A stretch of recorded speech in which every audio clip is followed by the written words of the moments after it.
অসুর কুল তাই বই কুলিল কামিনী। হে প্রাণবধূ, তুমি এমন ঘরে আমাকে পাঠিয়েছ যেখানে তো কৃষ্ণ বলে কাঁদতে পারি, কৃষ্ণ নাম শ্রবণ করতে পারি না। বধূ, কেন বাদিনীর ঘরে তুমি আমার পাঠালে বলো? আমি প্রাণ ভরে তো কৃষ্ণ বলতে পারি।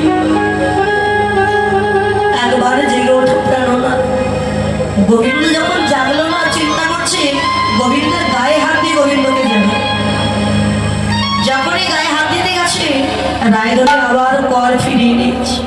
এ কি করছি আমি তো গোয়ালিনী জানি। প্রত্যেক দিন দধি দুগ্ধ মন্থন করতে হবে। দধি দুগ্ধ মন্থন করতে করতে এই কর দোকানা আমার যে কঠিন হয়ে গেছে, শক্ত। এই শক্ত কঠিন কর দিয়ে যদি আমার গোবিন্দের কোমল অঙ্গে আমি পরশ করি, না জানি তার কতই ব্যথা লাগবে তার কোমল অঙ্গে।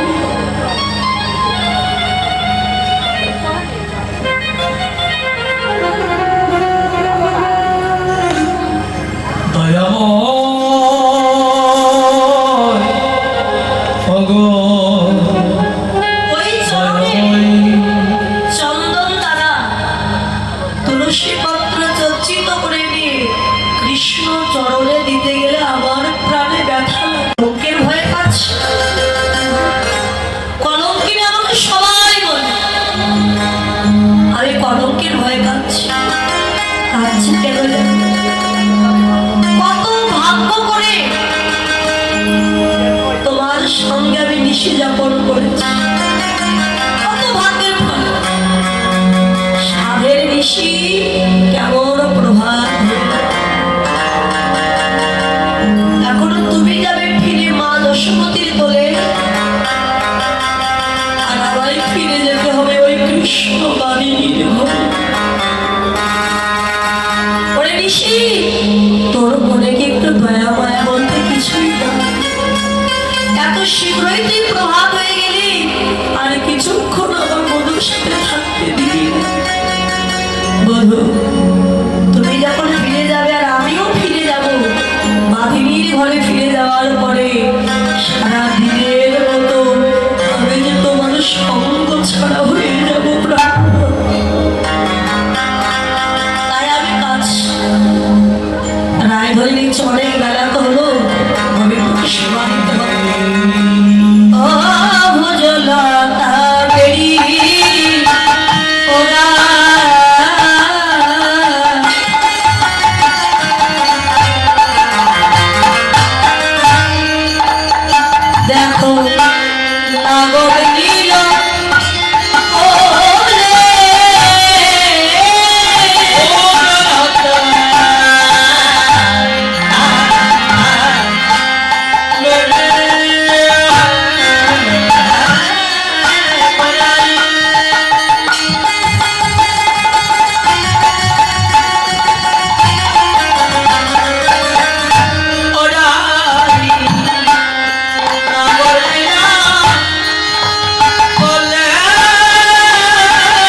সেবা দিয়েছে, বদন ধৌত করে দিয়েছে, রায়ধনী যা যা প্রয়োজন দিয়েছে।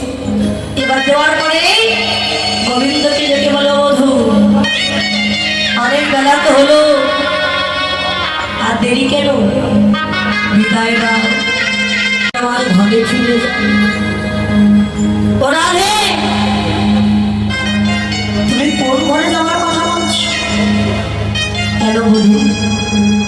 আমার আপন ঘরে যাওয়ার কথা বলছি, যে ঘর থেকে সবাই এসেছি, যে ঘরে আমি সবাইকে বিদায় নিয়ে যেতে হবে, আমি সেই ঘরে যাওয়ার কথা।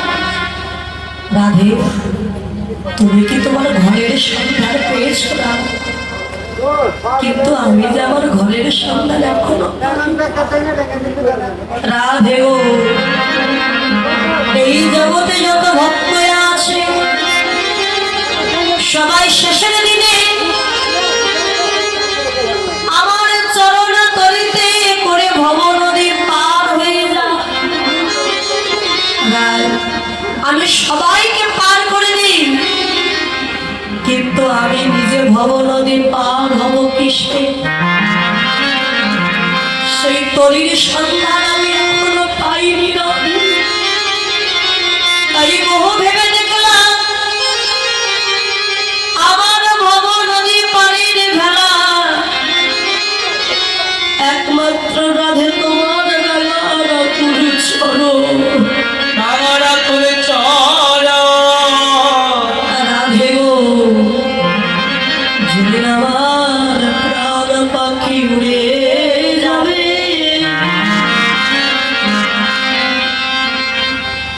ওই ভব নদীর পানি দাঁড়াইব, সেদিন তুমি নিজ গুণে কান্ডারি হয়ে তোমার ওই চরণ ধরিতে করে। রাধে গো, সেদিন আমায় ভব নদী পার করে দিও। ও রাধে গো,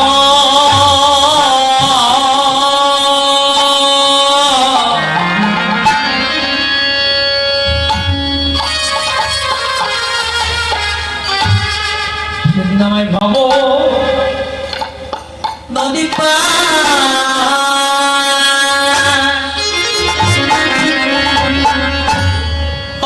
করে দিও। যেদিন আমার প্রাণ পাখি চিরবিদায় আমায় ভব নদী পার করে দিও। আমার প্রাণ পাখি,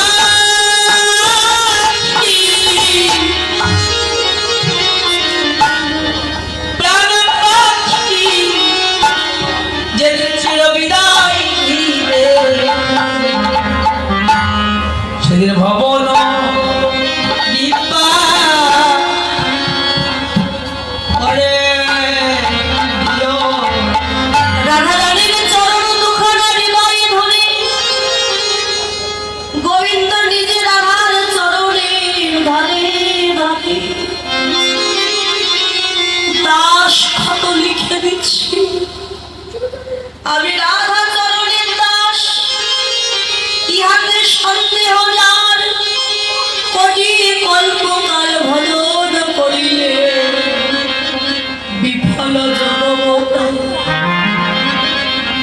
রাধে গো,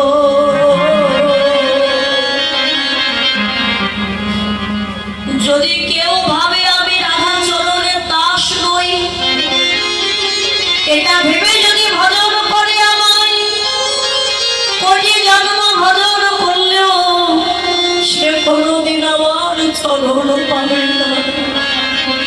কিন্তু যদি কেউ আমার চরণ ভজন করবার লাগে, আমার রাধারানীর চরণ ভজন করি, যদি রাধার চরণের হৃদয়ে ধরিতে পারি, আমি ভগবান কথা দিলাম রাধে, আমি সেই ভক্তকে কি করবো জানো? করে আমি বুকে ধরিব তারে তারি গো ধরিব করে তারি আমার বুকে ধরিব হরে আপন করে বুকে ধরিব আমি তার বক্ষ ছাড়া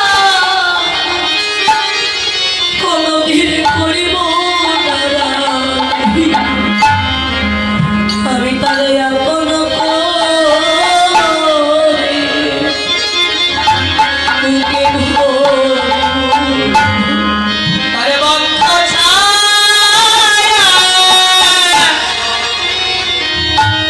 বক্ষ ছায়া আমি করিব নারা আরে আপো আরে আমার ওকে ধরি আরে বক্ষ ছায়া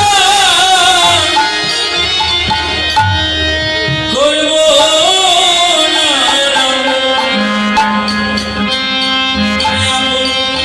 করি বুকে ধরিব আরে বক্ষ ছায়া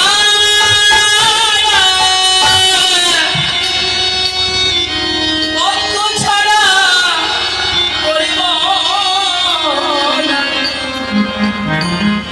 আরে আপন বলে তারে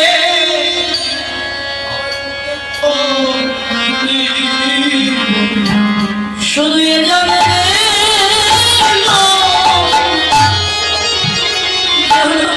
জনমে জনমে তারে আপন করে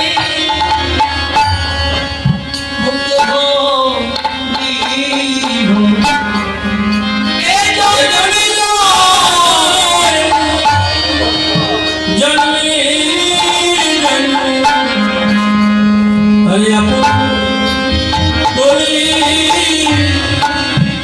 বুকে ধরিব বাবা প্রেমময়ী রাধে ওগো রাধে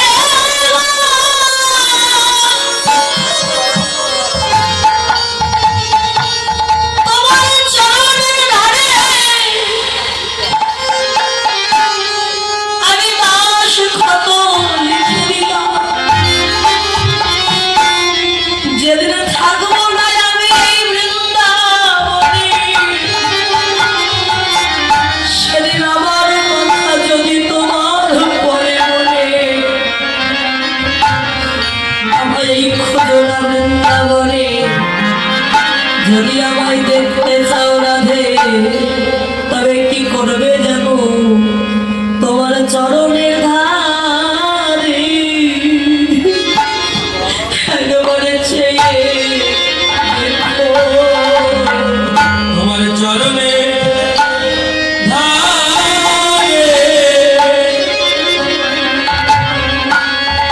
আমার যে দেখো রাধে আমার কথা তোমার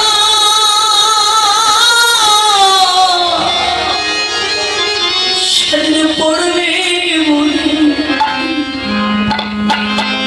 চরণের ধারে একবারে চেয়ে দেখো। সেদিন আমার কথা তোমার মনে তোমার চরণে ধারে দেখো রাধে একদিন না একদিন তো তোমায় ছেড়ে আমায় চলে যেতেই হবে। আমি যাবো তোমায় ছেড়ে কিন্তু আমি নাম তোমায় দিয়ে দিলাম এই নাম ধরে তুমি আমায় যেটু সদা সর্বদা তুমি আমায় কাছে পাবে। কেননা বীজের মতো বৃক্ষ আছে চোখে না যায় দেখা আর নামের মধ্যে নামি আছে মধুর মরুয়া। একটা ক্ষুদ্র বীজ বীজের মধ্যে যে এত বড় বৃক্ষ সমুদ্র নয়নকে দেখা যাবে। কিন্তু বীজ রোপণ করে দিন, দেখবেন বীজ থেকে অঙ্কুরিত হয়ে বিশাল বৃক্ষ হবে। ঠিক তেমনি ওই কৃষ্ণ নাম হরিনামের মধ্যে যে স্বয়ং ভগবান বিরাজ করছে। নাম করো, নাম করলেই বুঝতে পারবে নামের মধ্যে ওই ভগবান বা গৌর হরিকে বা কৃষ্ণকে তুমি দেখতে পাবে। তাই রায় ধরি আজকে তার চরণ দুটি হৃদয়ে ধরে বলে, রাধে তুমি তো আমার গুরু। রাধে তমস্যি মম জীবনম তমস্যি মম ভূষণম তমস্যি মম ভব জলধিরতনম। রাধে তুমি আমার জীবন, তমস্যি মম জীবনম তুমি আমার জীবন, তমস্যি মম ভূষণম তুমি আমার সব কিছু অঙ্গের ভূষণ, তমস্যি মম ভব জলধিরতনম। রাধে তুমি আমার এই ভবপারের সংসার সমুদ্র পার হওয়া রত্ননিধি। তুমি তো আমার গুরু, তুমি আমার প্রেমের গুরু। আমি তোমার প্রেমে বোঝে দেখো বৃন্দাবনে কেমন পথে পথে চড়াই গুরু। এসো তোমার সাজি নির্বাসন করিনি পরে কঙ্কণ সিঁড়িতে সিঁদুর দিয়ে বলে, রাধে তুমি তো আগে যাচ্ছ, তুমি আমার পথ প্রদর্শক, পথ দেখাচ্ছ, তুমি আগে গিয়ে তাই যাওয়ার আগে আশীর্বাদ দিয়ে যাও। রাধে যে পথ দিয়ে তুমি যাচ্ছ ওই পথ দিয়ে একদিন না একদিন যেন আমিও যেতে পারি। রায়ধনী ফিরে গেছে কৃষ্ণ বাদিনী জটিলার ঘরে, আর কৃষ্ণ গোপাল ফিরে গেছে কোথায়? ওই যে মা যশোমতীর কোলে, মায়ের কোলে বসে আছে কৃষ্ণ গোপাল। এদিকে পাঠান থেকে নন্দ পিতা এসে ডাক দিয়েছে, ওরে মাথা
জাত ব্যবসা হবে।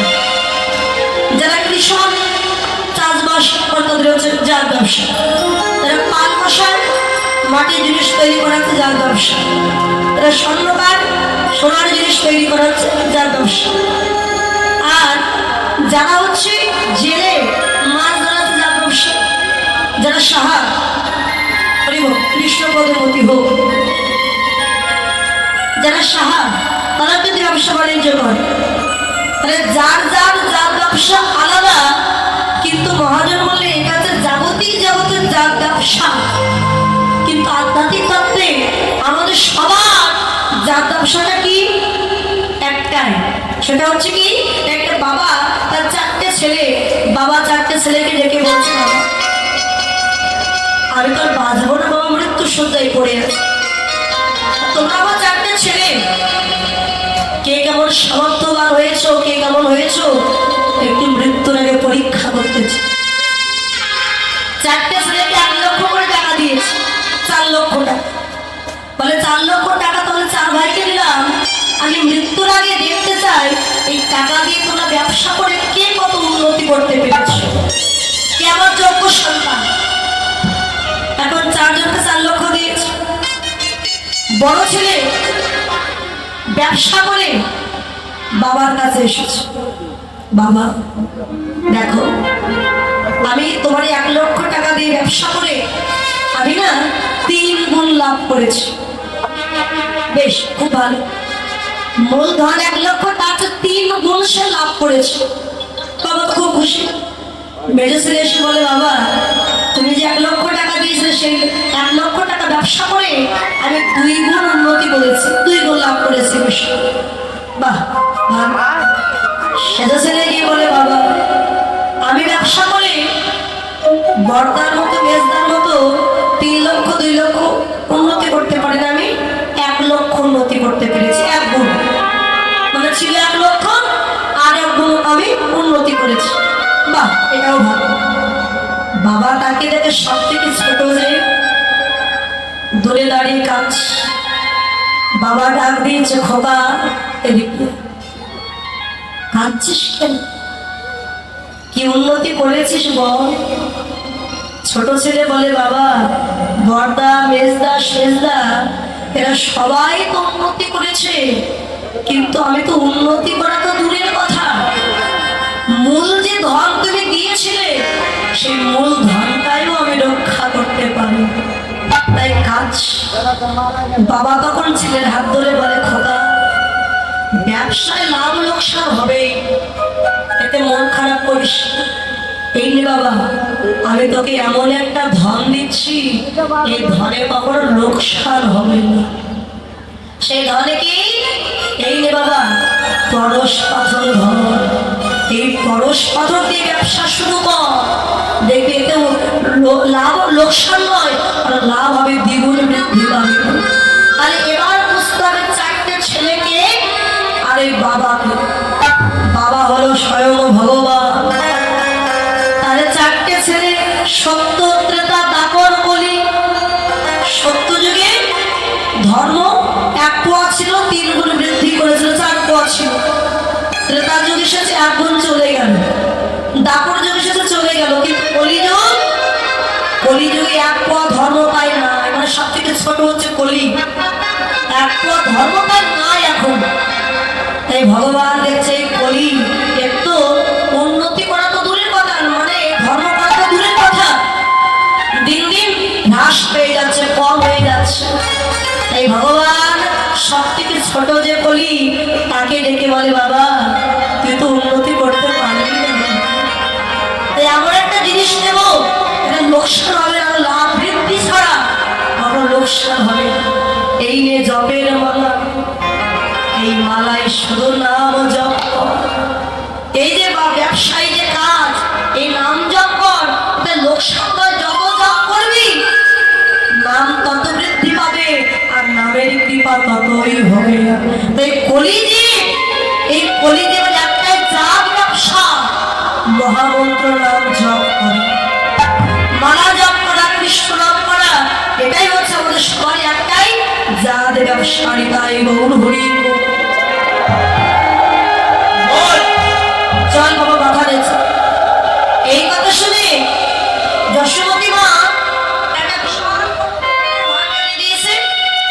গোলামের হাত। এই রে বাবা, মাথা নে।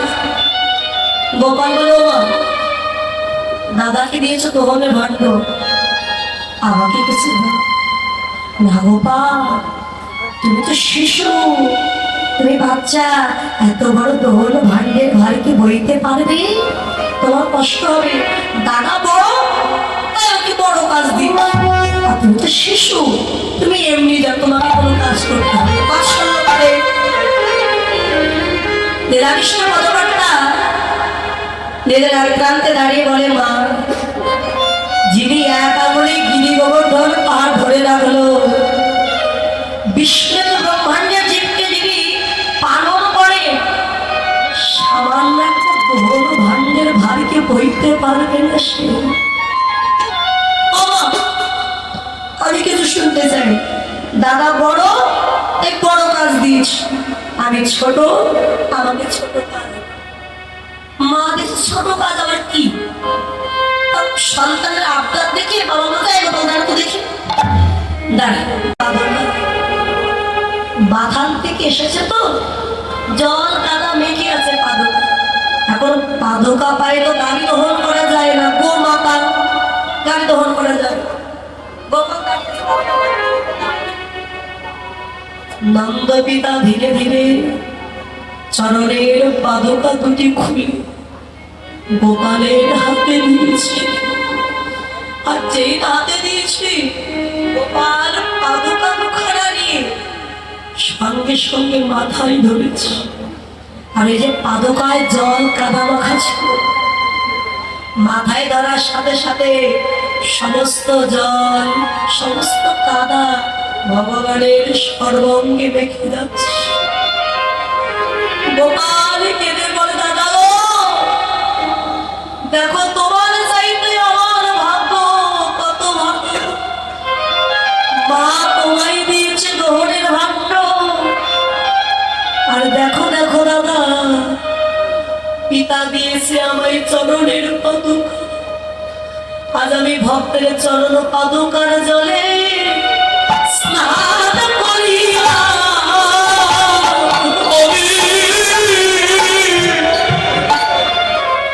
ভক্তের পাদুকার জলে স্নান করিলাম। দাদা বলে, আমার জন্য ধন্য হব। ভক্তের পাদুকার জলে স্নান করিলাম। আমার জন্য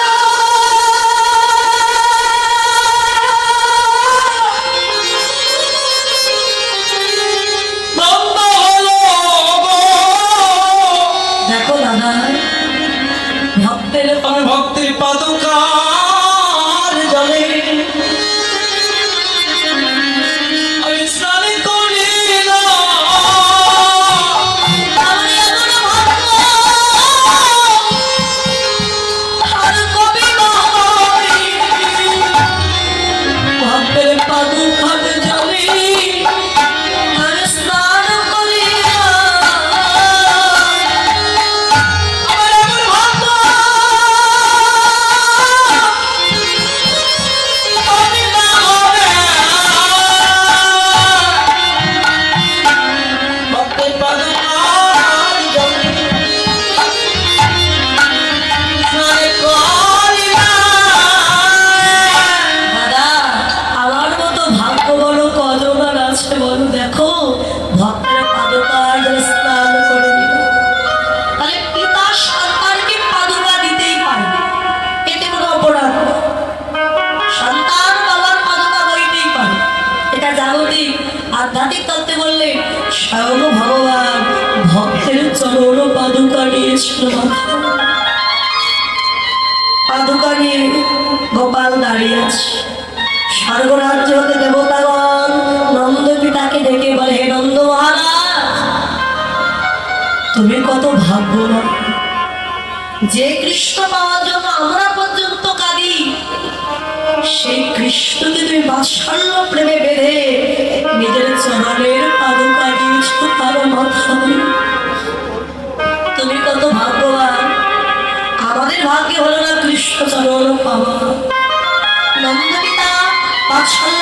বলছি গোপাল চল বাবা আর দেরি করিস না মাথায় চল আমি দহন করতে হবে চল বাবা রাম রে মরদ ভাণ্ড গোপালের ভোর বাধা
তিনি 200 টাকা দান করেছেন আশীর্বাদ করবেন আপনারা সাধুগুরু বৈষ্ণব ভক্তিমতী মায়েরা যে মনোবাসনা দান করেছে সৃষ্টিকর্তা যেন মনোবাসনা পূর্ণ করে দীর্ঘায়ু দান করে সুস্বাস্থ্য দান করে আপনারা সকলে ওনার যেন আশীর্বাদ করবেন তাই গৌর হরি বল হরি তাই বাধারে চলে তুমি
তো সালাম সাহেব তিনি 100 টাকা দান করেছেন আশীর্বাদ করবেন যে মনোবাসনা দান করেছেন ভগবান যেন মনোবাসনা পূর্ণ করে এবং ওনাকে যেন সৃষ্টিকর্তা দীর্ঘায়ু দান করে সুস্বাস্থ্য দান করে সকলে ওনার জন্য আশীর্বাদ করবে আর এই তিনি 100 টাকা দান করেছেন দানটা যেন কৃষ্ণ কারণে পৌঁছে যায় স্বামী সন্তানের সঙ্গে থাকলে তাই ওর হরি বল হরি বল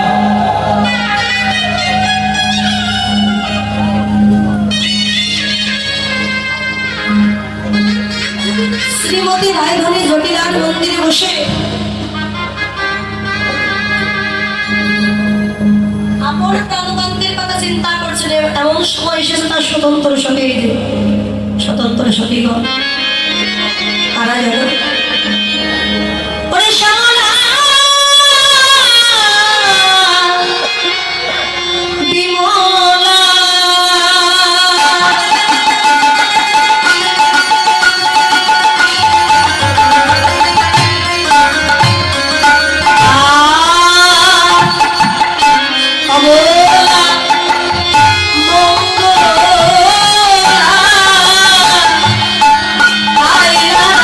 I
কমলা মঙ্গলা এসো কি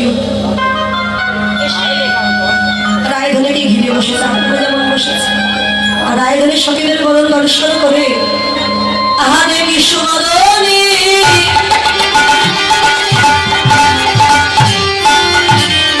দেখি সুমদনী উঠিয়া বামুনে, দেখি সুমদনী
সিংহাসন নিয়ে এসেছে।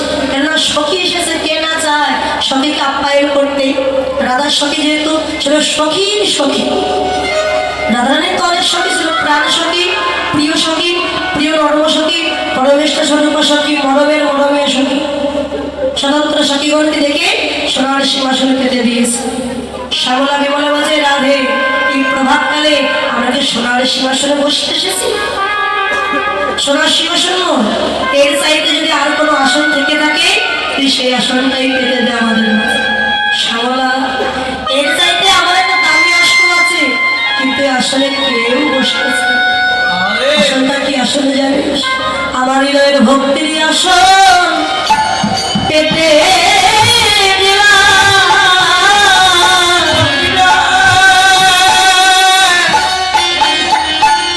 আমার এই হৃদয় ভক্তির আসন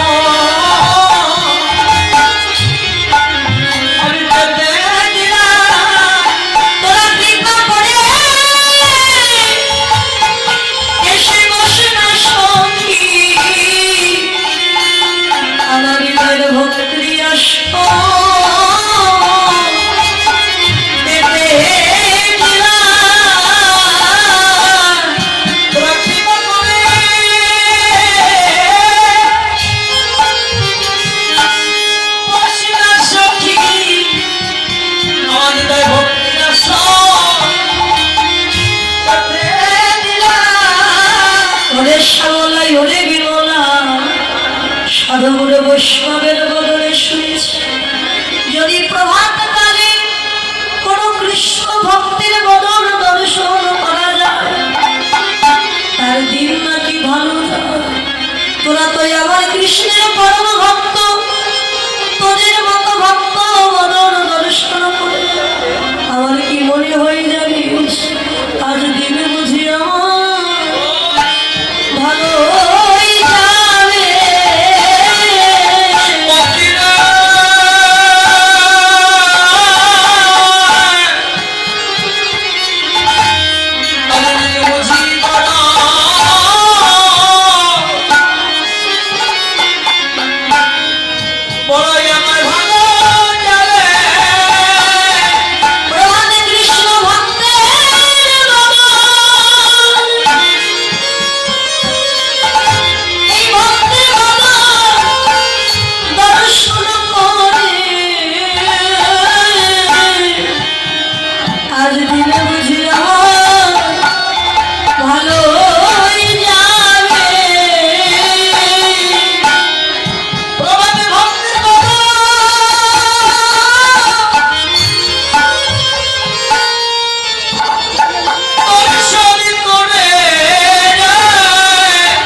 কৃষ্ণ কথা কইব কইব মনে করি, কিন্তু সোনার মানুষ পাই না। সখী, তুই কেমন বলছিস সোনার মানুষ পাস না? বৃন্দাবনের দিকে চেয়ে দেখতো, কত সোনার মানুষ বসে আছে।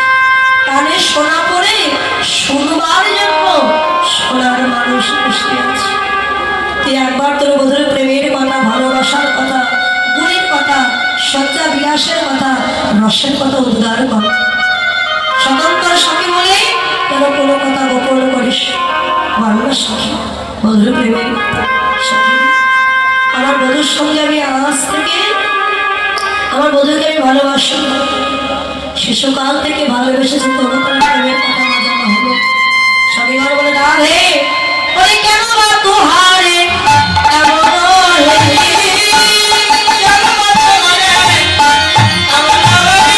মোদের গলি পটে অহন ধরি, কেন পুলকি পুরিলা সকলা,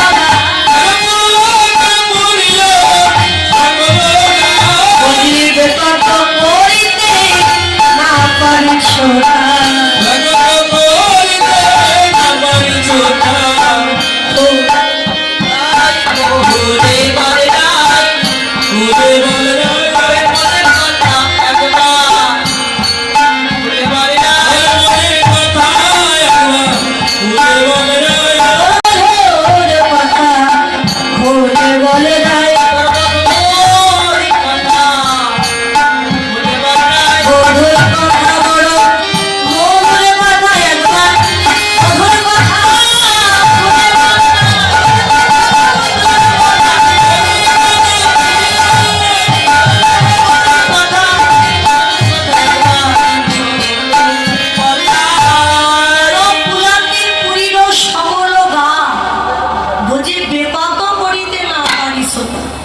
তোকে দেখে মনে হচ্ছে রাধে তুই কৃষ্ণ প্রেম সাগরে সাঁতার দিচ্ছিস। বল্লা বধুর কথা সখী, আমার পক্ষে কৃষ্ণ প্রেম বর্ণনা করা বামু হয়ে চাপ ধরবার মতো, ভেগের গান করবার মতো, মাকড়সার নারকেল ভাঙার মতো। হয়তো কৃষ্ণ প্রেম যেন জন্ম নদহে, এই প্রেম নীলকে না হয়, যদি হয় আর যোগ আর না হয় বিয়োগ, বিয়োগ হইলে কৃষ্ণ প্রেম কভু না জীব। ভালোবেসেছে জানিস, শিশুকাল হইতে মধুর সহিতে পরাণে পরাণে লেহারে, পরাণে পরাণে লেহা, শিশুকাল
শিশুকাল থেকে আমি তাকে ভালোবেসেছি।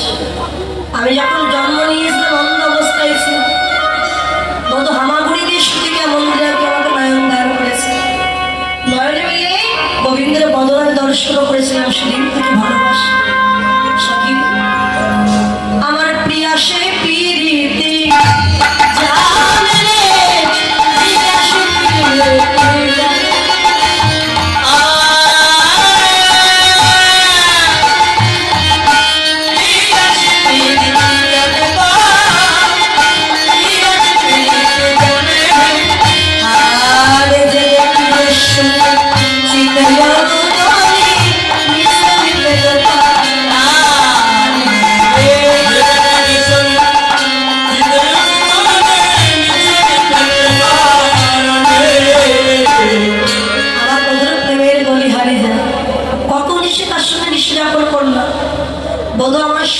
সে জানালো আমার অনেক চম্পন, কিন্তু বধুর প্রেম যে আমার দেখা হলো না সখী। আমার বধু কেমন ভালোবাসে জানিস? একটা স্নান করবার জন্য যমুনার ঘাটে গেল। যমুনার ঘাটে গিয়েছে বধু আমার ওই বিপরীতে পাশে দাঁড়িয়ে আছে বিপরীত ঘাটে। বধুকে কিছু না বলে যমুনায় নামলো স্নান করবার। বধু আমাকে দেখে আর দেরি না করে বধু নেমেছে স্নান করতে যমুনার জন্য। বল স্নান করছে কেমন করে জানিস? দুটি বাহু প্রসাদ করে সাঁতার খেলছে আর তরঙ্গকে রেখে বলছে আয়তা রঙ্গ আয়তা রঙ্গ ওরে রাধা রানীর সঙ্গে নেচে নেচে আয়তা রঙ্গ। যদি আপনারা গোপাল সেবা দক্ষিণা দিতে চান আমার তরফ থেকে আমার ভাইটা যাচ্ছে, আপনারা দক্ষিণা দান করবেন। যাবেন ওরে মজা বেশি আয়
বসনে বসন লাগিবে ভালে বসনে বসন লাগিবে বন্ধু, বসনে বসন লাগিবে বন্ধু, আকয় রাজকে যাইল বসনে বসন লাগিবে বন্ধু, বসনে বসন লাগিবে বন্ধু। আরে যে মাময় আমার আলিয়া করে সে রাম সারায়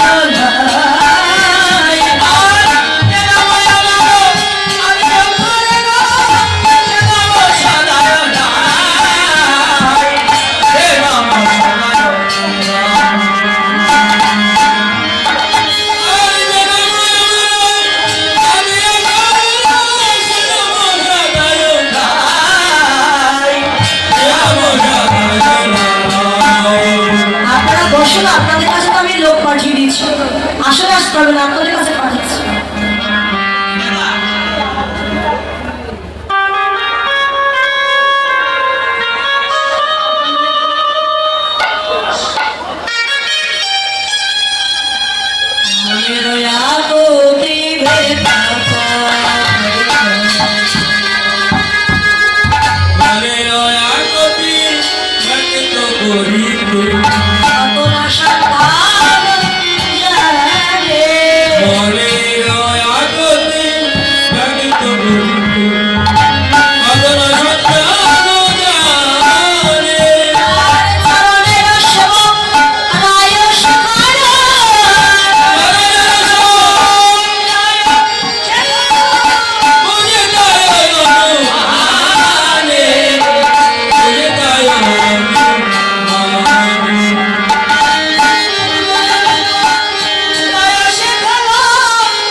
সে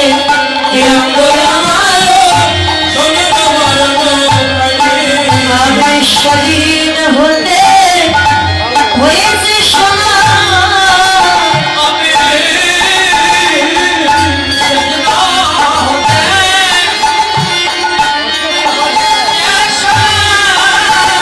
করেছে বধূর উপাসনা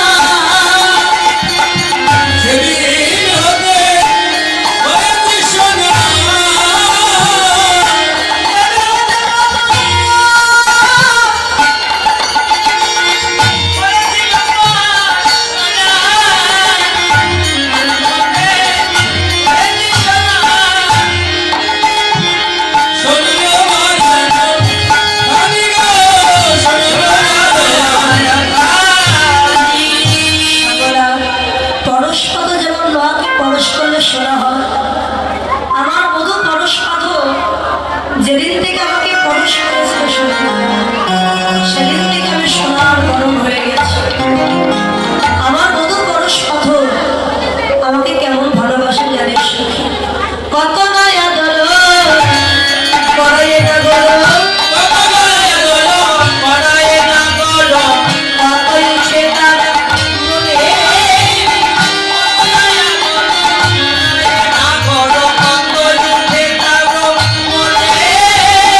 আনন্দ শয়নে মরাটি কখনো আমার হৃদয়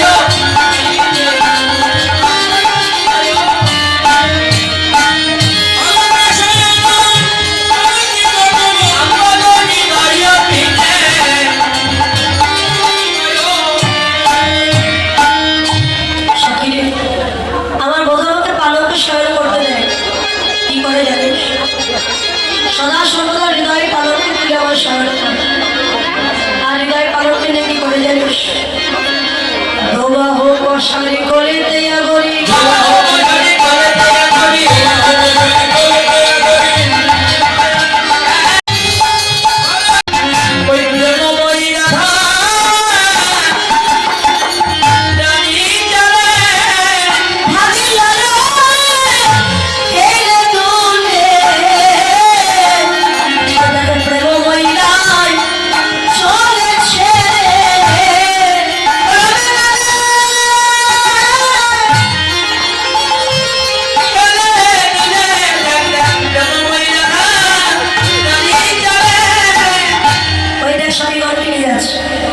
গোবিন্দ তখন সাধন করে হাতে নিয়ে রাধার পাড়ে রয়ে দিয়েছে।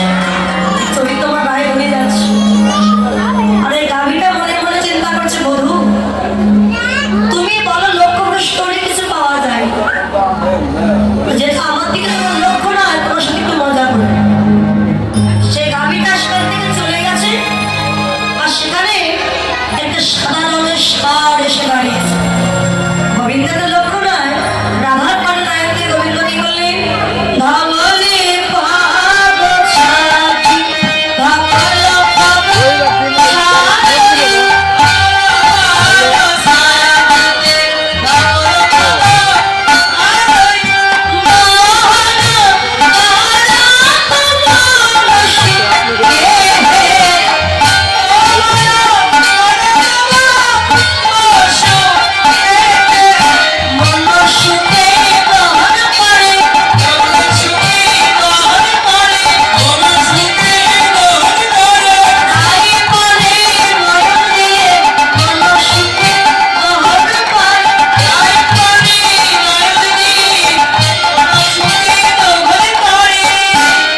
গোবিন্দ গাভীর চরণে বাঁধার পরিবর্তে ষাঁড়ের চরণে বেঁধে ষাঁড় দহন করছে। সখীরা বলছে, রাধে তাকে দেখ, তোর বধূ দশা দেখ। গাভী দহনের পরিবর্তে ষাঁড় দহন করছে। আমার মনে হয় এই বৃন্দাবনে আর দুধের অভাব পড়বে না। শুনল যাই করায় আর মনে হয় দুধের অভাব পড়বে না। কেন? আরে ষাঁড়েরও কি দুধ হয়, তুই তো ষাঁড় দহন করছিস।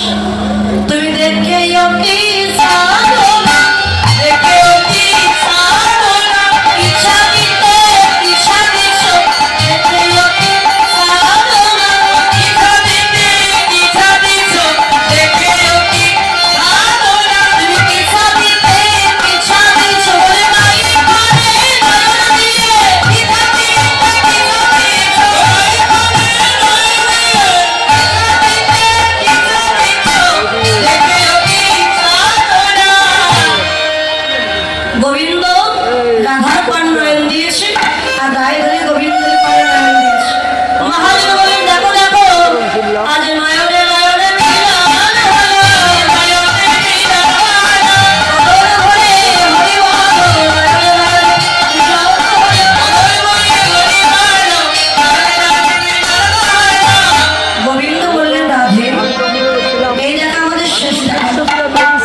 আমি যখন বসতে যাবো তুমি একটা আলিকার উপরে বসে থেকো রায়, আমাদের আবার দেখা হবে।